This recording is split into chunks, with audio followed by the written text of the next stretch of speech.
അഹദഹദ് മുറിയാതെ തൗഹീദിൻഡൊലി കേട്ട് മാറത്തെ കരിങ്കല്ലിൻ അകത്തിൽ തട്ടി.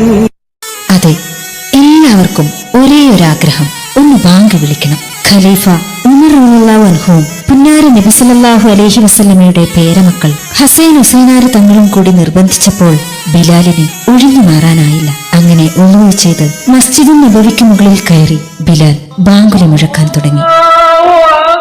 ഒരു നിമിഷം മദീനക്കാർ ആ ശബ്ദം തിരിച്ചറിഞ്ഞു. ഒരു കാലത്ത് മദീന മൺതരികളെ കോരിത്തെരിപ്പിച്ച ബിലാലിന്റെ ബാങ്കുലി കേട്ടവർ മസ്ജിദുൻ നബവിയിലേക്ക് കൂടി. ബിലാലിന്റെ ബാങ്ക് തുടങ്ങുകയായി.